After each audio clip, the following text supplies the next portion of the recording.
Iyi ni radiyo y'ijwi ry'Amerika ivugira Washington DC mu Kirundi n'Ikinyarwanda. Nongeye kubasuhuza muri kumwe na Venuste Nshimiyimana. Mu Rwanda mutwumvira kuri FM 104.3, naho mu Burundi turi ku mirongo migufi ya shortwave kuri metero 19 na 22. Dore ingingo nkuru twabateguriye. Umuyobozi w'ishyaka d'Alpha Umurinzi ritaremerwa mu mategeko y'u Rwanda, Madame Victoire Ingabire Umuhoza, yakiriye abadepite bo mu nteko yishinga amategeko y'Ubwongereza bagize komisiyo y'ububanyi n'amahanga yita ku bibazo bya Afurika. Twabagaragaje ko u Rwanda rutaragera kuri demokarasi, tutarubaka igihugu kigendera ku mategeko, bikomeza kuba imbogamizi kuba tutaragera ku iterambere rirambye, kuko politiki y'iterambere ubundi yagombye gushingira ku bitekerezo by'abagenerwabikorwa ari bo bayoborwa. Ikiganiro kihariye hano ku ijwi ry'Amerika. Umuryango mpuzamahanga uharanira uburenganzira bw'abanyamakuru CPJ urashinja ubunyamabanga bw'umuryango Commonwealth gukumira abanyamakuru mu nama ibera i Kigali mu Rwanda. Abakuru b'ibihugu b'umuryango w'uburasirazuba bwa Afurika bemeje ishyirwaho ry'umutwe w'ingabo z'ako karere uzafasha mu kugarura ituze mu burasirazuba bwa Repubulika ya Demokarasi ya Kongo. Ayo makuru kimwe n'andi avugwa hirya no hino ku isi ni mu kanya, mugume ku maradiyo yanyu. Duhere ku makuru avugwa hirya no hino ku isi mwateguriwe kandi mugezweho na mugenzi wacu Aloyize Bigirimana. Aloyize, wiriweho? Tagize mwiriwe Veniste. Tuyahere mu karere ka Afrika y'ubuseruko. Abaperezida mu karere k'ubuseruko bwa Afrika barumvikanye ejo ku munsi wa mbere kurungika inteko guhagarika imigwanire mu buseruko bwa Repubulika ya Demokarasi ya Kongo. Basabye kandi ko gutana mu mitwe hagati y'abariko baragwana guhagarara bidatevye. Iyi ngingo yatangajwe na Perezidansi ya Kenya inyuma y'umubonano w'abakuru b'ibihugu indwi vya EAC. Ni inama yabereye i Nairobi ku mugwa mukuru wa Kenya. Ibiro vya Perezida Uhuru Kenyatta byatangaje ko abakuru b'ibihugu bumvikanye ko inteko z'akarere zibwirizwa kuzokorana n'igisirikare hamwe n'ubutegetsi bwa RDC, zizoba zishinzwe kugarukana amahoro n'umutekano muri ico gihugu. Ibicishije ku rubuga hwaniro Twitter, Perezidansi ya Kongo yavuze ko izi nteko zizoba zirongowe na Kenya kandi zigiye gutangura kurungikwa ku rubuga rw'intambara mu ndwi ziri imbere. Perezidansi ya Kongo ivuga kandi ko ata abasirikare b'u Rwanda bazoba bari muri zo. Perezida wa RDC Felix Tshisekedi na Perezida w'u Rwanda Paul Kagame bari bitabiriye iyo nama yatumweko na Perezida Kenyatta. Yarimo kandi na ba Perezida b'u Burundi, Sudani y'Ubumanuko, Uganda na Ambasaderi wa Tanzania i Nairobi. Ahandi havugwa irungikwa ry'inteko kubungabunga umutekano muri Afrika ni muri Guinea Bissau. Ibihugu vyo mu burengero bwa Afrika bihurikiye muri CEDEAO byaratanguye kurungika inteko zo kugarukana umutekano muri ico gihugu ca Guinea Bissau ejo ku munsi wa mbere. Guinea Bissau yinjiye mu ruhagarara igihe Perezida Yarusimba agira kubitwe kudeta mu kwezi kwa kabiri. Izi nteko zigizwe n'abasirikare 600 bava muri Nigeria, Senegal, Cote d'Ivoire na Ghana. Umukuru azirongoye Mohamed Al-Hassani yavuze ko zizokwiragizwa mu gihugu cyose. Zizomara ikiringo cy'umwaka umwe kandi zizokongerwa ibindi biringo bibaye ngombwa. Perezida Umaro Sisoko Embalo wa Guinea Bissau yarahatswe gukugwa k'ubutegetsi biciye muri kudeta ku itariki ya mbere y'ukwa kabiri. Ico gihe hapfuye abantu hafi 11.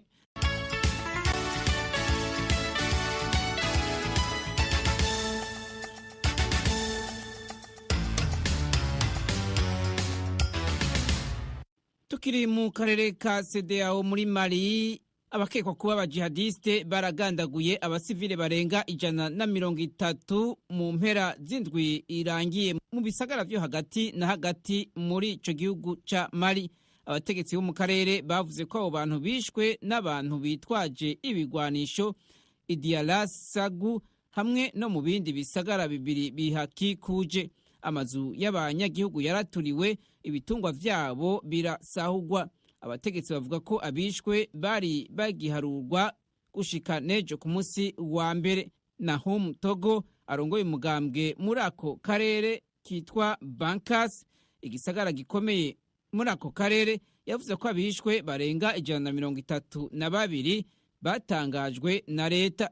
Leta yegeka ubwo bwicanyi ku bajihadiste bashamikiye kuri Al-Qaeda.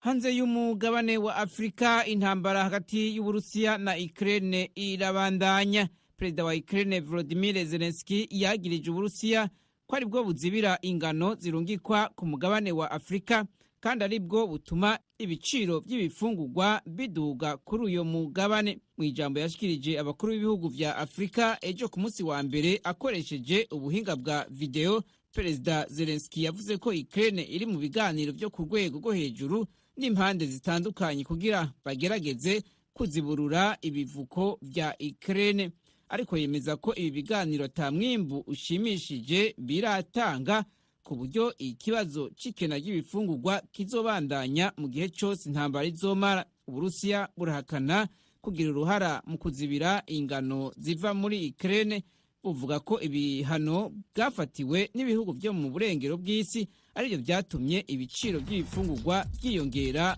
ku rwego rw'isi.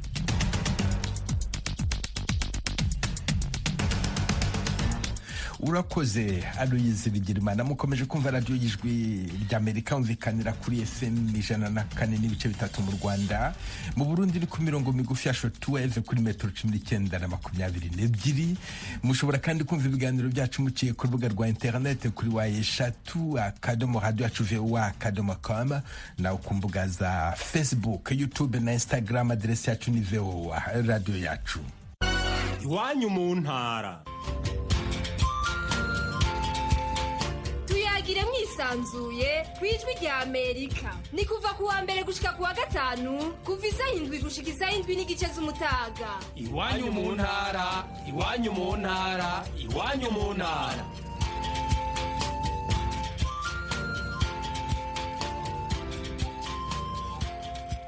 Umuyobozi w'ishyaka Dalfa Umurinzi ritaremerwa mu mategeko y'u Rwanda, Madamu Victoire Ingabire Umuhoza, yakiriye ku mugoroba w'ukuri wa mbere abadepite bo mu nteko nshinga amategeko y'Ubwongereza bagize komisiyo y'ububanyi n'amahanga yita ku bibazo bya Afurika.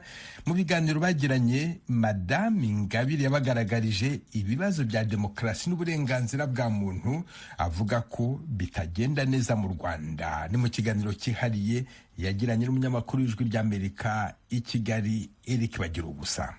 Nibyo twagiranye inama n'abadepite bagize komisiyo y'ububanyi n'amahanga ya Afurika, ibihugu bya Afurika. Bari abadepite bageze kuri 4 n'umwe ushinzwe ibibazo bya politiki muri iyo komisiyo, hanyuma n'uhagarariye ishyirahamwe rindi naryo ryita ku bibazo bya Afurika, ariko navuga ko ryo uri mu muryango itegamiye kuri leta ariko rikorana bugufi cyane n'iyo komisiyo. Bari babazaniye ubuhe butumwa? Bifuzaga ko tuganira ku bibazo rusange by'igihugu cyacu nk'abantu bari muri komisiyo ishinzwe gukurikirana ibihugu bya Afurika, baha ubufasha, bareba uko bigenda neza n'ibiki byose. Twaganiraho ku ngingo nk'eshatu nzivuze mu magambo makeya yihuse.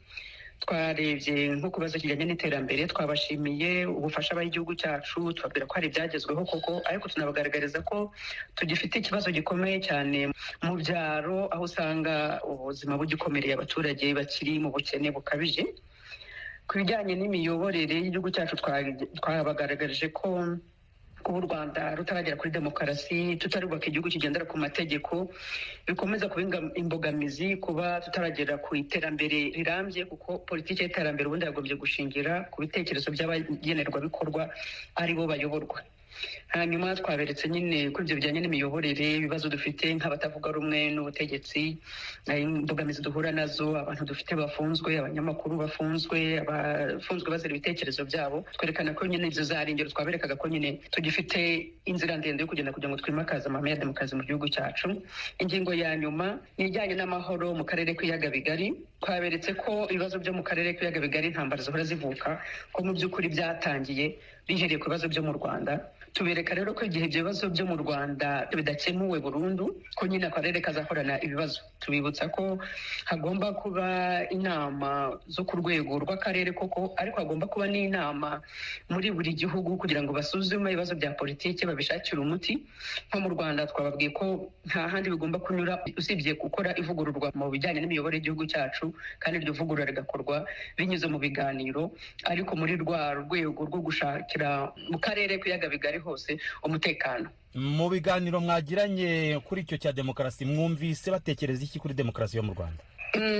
Barabibona baranabizi. Byinshi twasanze baba banabizi ari ukugira ngo bumve niba koko nko byane no kuvuga ngo kwigira ku isoko, turebe se bya bindi twabonaga mu maraporo, bya bindi twumvaga ese koko nibyo koko. Donc icyo bari baje kwara kwigira ku isoko ngo bamenye ko icyo kibazo gihari, babonye ko gihari koko. Nibo banaduhaye urugero batubwira bati byaradutangaje ejo ko urubyiruko rwari mu nama rwavuze ngo rwose rurabona ko ejo hazaza heza habo hameze neza, atari ko twareba imibare nubwo igaragara ko hari iterambere, ko twabona ko hari ikibazo cy'ubushomeri mu rubyiruko, tukaza ku rubyiruko rutubwira ko ejo habo ari heza. Rero twavuga ati ikibazo ni icyo ngicyo, ko hari aho bagera ntibavuga ibibazo nyabyo. Nk'ubwo ninjye navuze ati iriya nama niho bagomba kuvugira ibyo bagezeho koko, ariko bakavuga n'imbogamizi zihari kugira ngo banashake uburyo haboneka uburyo bwo kugira ngo nyine ibyo bibazo bihari bikemuke. Niba rero urubyiruko rw'Abanyarwanda rwagiye mu nama ruvuga ngo twebwe nta kibazo ejo dufite ejo heza hazaza, tuzi ko dufite urubyiruko rufite ikibazo, bahora barubwira ngo rwishakire imirimo, rukavuga ruti dufite ikibazo cy'igishoro, hariyo no bagombye kugaragaza ibyo bibazo, kuvuga ati turi urubyiruko twarize ariko nta mirimo dufite, ese uyu muryango hari aho wakura ubufasha bwo kudufasha kubona igishoro tukagira ibyo dukora. Ari ukuja kuvuga ngo byose bimeze neza, ntabwo dushobora gukemura ibibazo dufite tubihisha. Hanyuma batekereza iki ku burenganzira bwa muntu mu Rwanda bwo? Uburenganzira bwa muntu mu Rwanda nabyo barazi ko ari ikibazo, kuko nabihayeho urugero. Kuba ndi umubyeyi washatse, umugabo wanjye akaba afite ikibazo cy'ubuzima, nkaba ntashobora kwemererwa kujya kumusura hashize imyaka 12.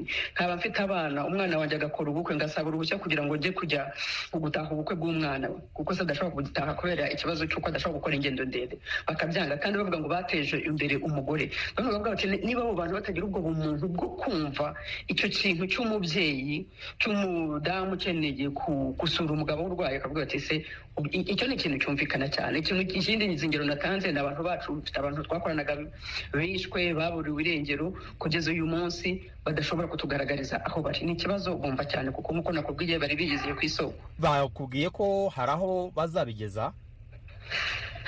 Nibyo ibyo twavuganye, bavuze ko nk'abashinzwe bakurikirana politiki y'ibihugu bya Afurika bazavugana n'ubuyobozi na guverinoma n'abaminisitiri babo bashyira politiki mu bikorwa, barebe ibyo bibazo, barebe uburyo haba impinduka kandi nziza kuri munyarwanda wese, ari kubayobora no kubayoborwa. Twebwe nicyo twanaberetse, tunifuza twavuze hakenewe impinduka mu Rwanda.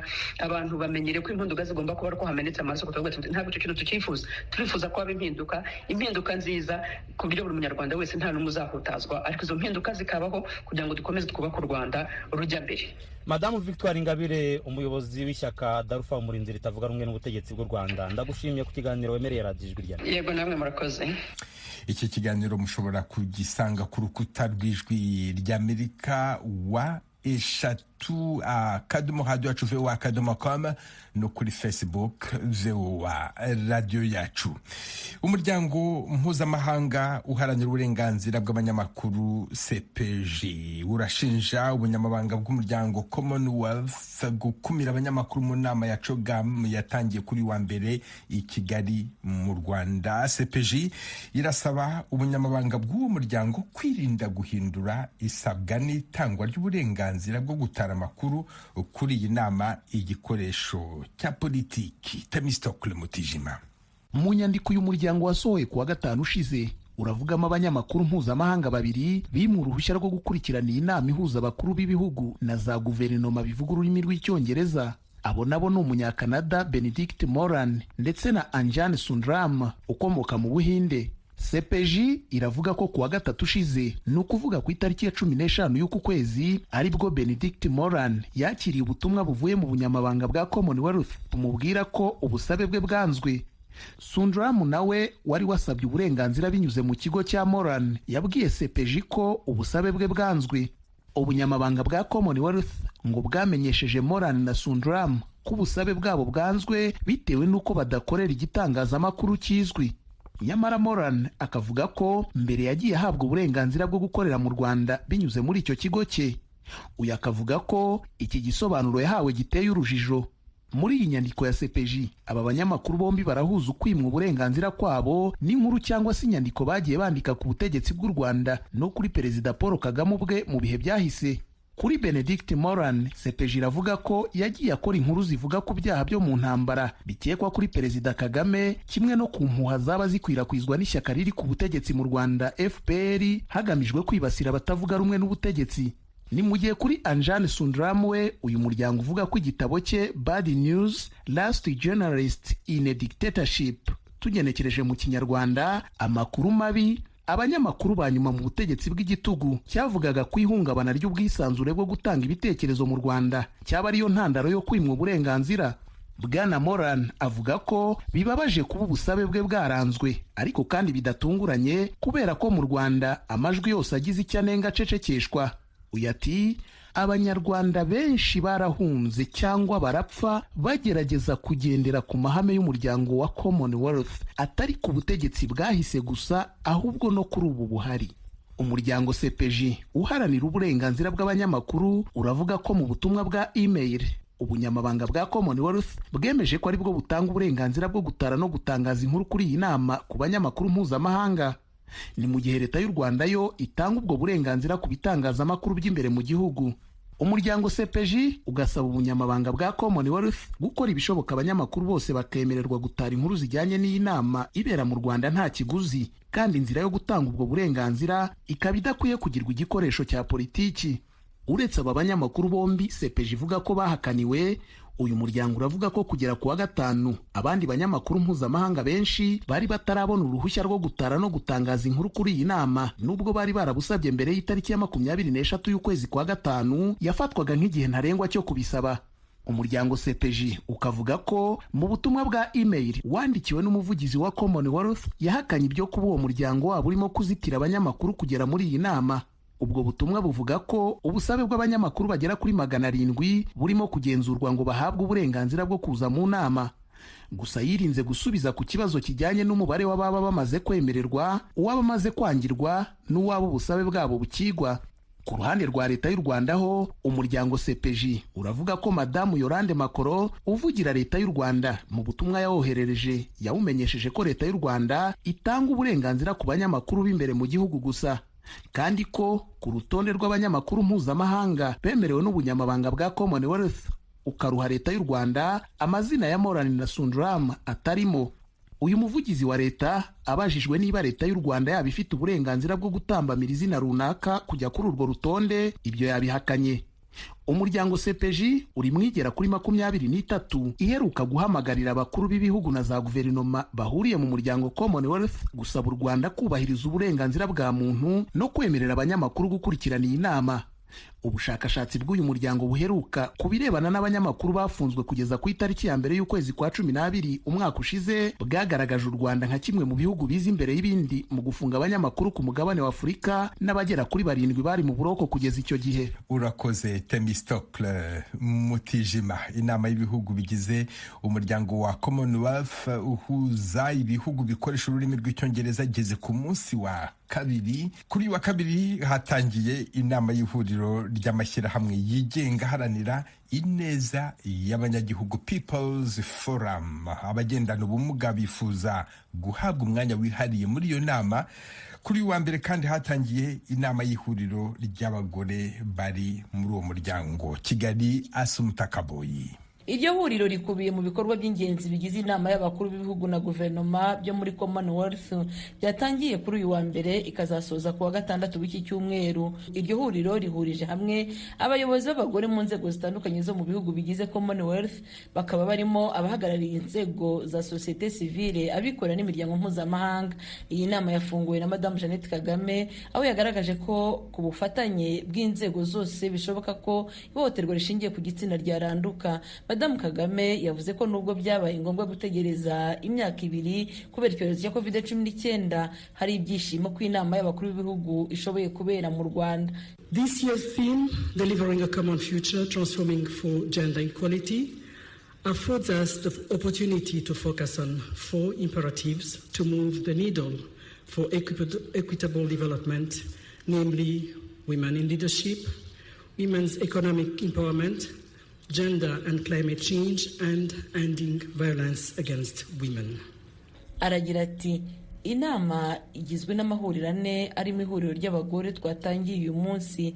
Insanganyamatsiko y'uyu mwaka ni ukubaka ejo hazaza duhuriyeho tuzirikana uburinganire bw'ibitsina. Ni umwanya mwiza wo kwibanda ku nkingi enye za ngombwa kugira ngo dushobore kugera ku iterambere rihuriweho na bose. Izo nkingi ni umugore mu buyobozi, kongerera umugore ubushobozi mu bukungu, uburinganire n'ihindagurika ry'ikirere, ndetse no guca ihohoterwa rikorerwa abagore. Umufasha w'umukuru w'igihugu cy'u Rwanda yavuze ko iri huriro ribaye mu gihe aho gufata ku ngufu abagore n'abakobwa byabaye intwaro y'intambara mu myaka 30 ishize mu Rwanda.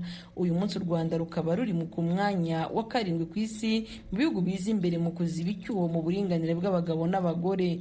Umunyamabanga mukuru wa Commonwealth Patricia Scotland wari wakenyeye bya Kinyarwanda yashimiye u Rwanda rwakira inama ya CHOGM nyuma y'imyaka isaga 10 ishize iyo nama iteranira mu bihugu byo hanze Afurika. Anashimangira ko iri huriro ry'abagore riteraniye i Kigali ari ryo rya mbere ribereye kuri uyu mugabane. And I know we will have an empowering and fruitful discussion.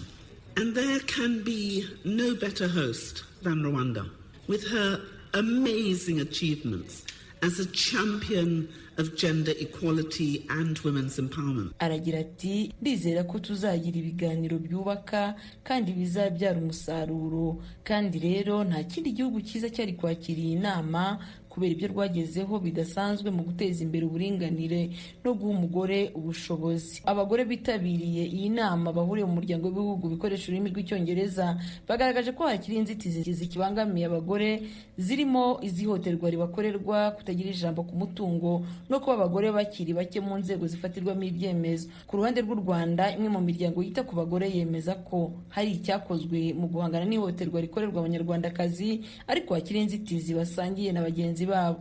Madamu w'Imana Saverine uyobora umuryango w'abagore baharanira amajyambere y'icyaro Réseau des Femmes. Hano mu cyaro biracyahari, turacyafite abana b'abakobwa taragira imyaka y'ubukure bagihohoterwa bagaterwa inda.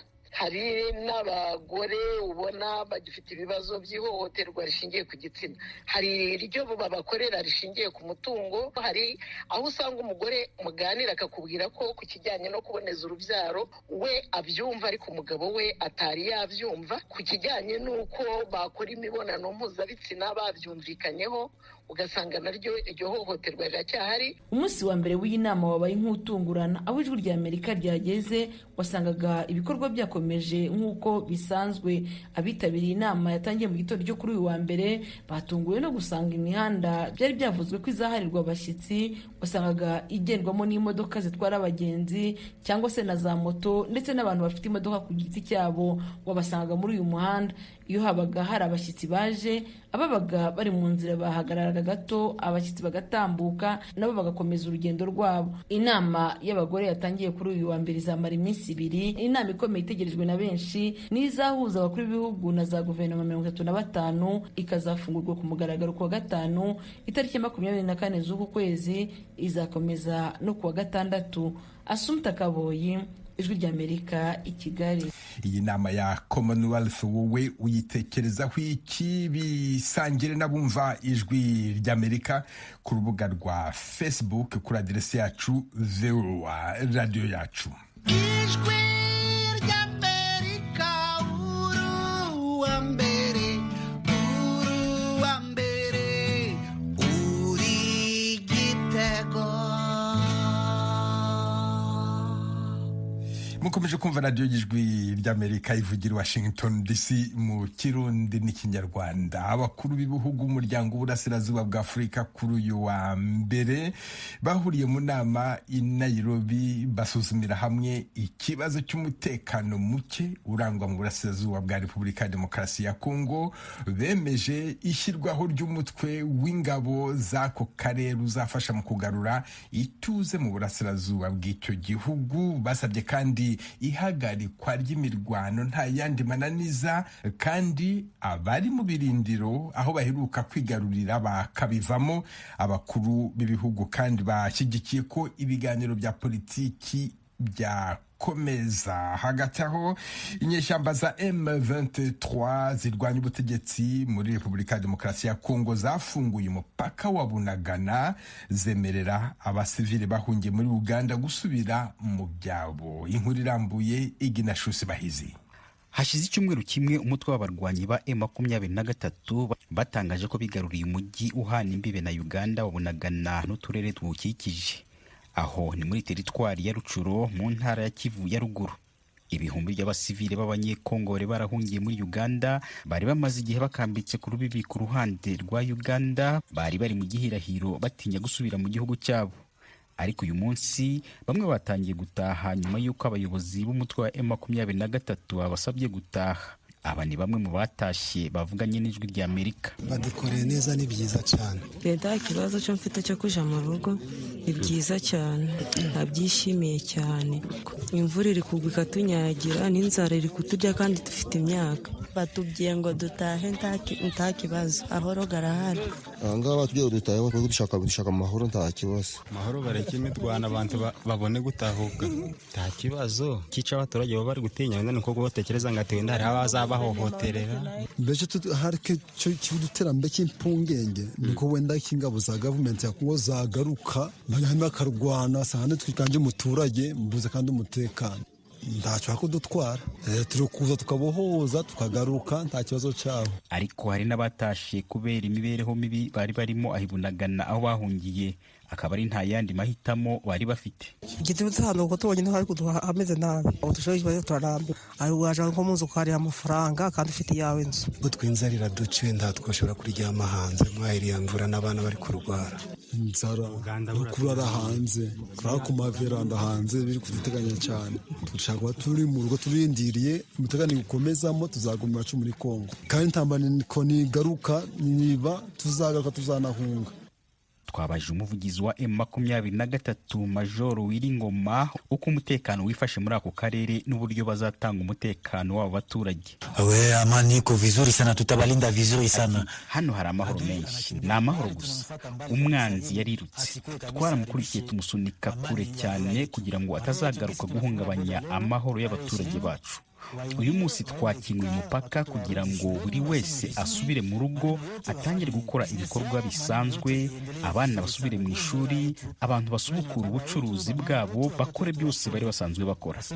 Dushaka ngo abantu bose batahe, abari za Runini, Cyanzu, Bugusu no mu nkambi ziri hanze y'igihugu, bose batahe aha ni wabo, natwe turabavandimwe babo, nta kibazo dufitanye nabo. Umwanzi ari kure cyane kandi nta bushobozi agifite bwo kugaruka. Anabigerageje tuzakomeza kama banapima, tutawafuatilia mbali kabisa, banaweza kufika. Ntabwo twashoboye kubona igisubizo cya guverinoma ya Kongo niba bemera ko inyeshyamba zikomeza kugenzura igice cy'ubutaka bw'igihugu. Inyeshyamba zivuga ko ubu zigenzura ibice byinshi muri teritwari ya Rucuru.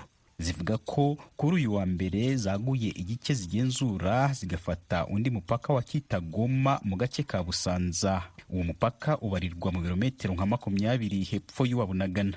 Ibi byabaye mu gihe abakuru b'ibihugu by'umuryango w'ibihugu bya Afurika y'Iburasirazuba barimo Perezida Felix Tshisekedi wa Repubulika ya Demokarasi ya Kongo, ari nacyo gihugu gisha muri uyu muryango, bari bateraniye i Nairobi muri Kenya gushakira umuti amatati ari hagati y'inyeshyamba za M23 n'indi mitwe yitwaje intwaro hamwe na leta ya Kongo. Abayobozi bose bashimangiye ko imvugo zose z'urwango, zivangura kandi zikangurira abantu ibikorwa bya jenoside zigomba guhagarara kandi zikamaganwa n'impande zose. Hakabaho no gushishikariza abakongomani bose gukorera hamwe kugira ngo batere imbere. Ignatius Bahizi, ijwi rya Amerika, Uganda.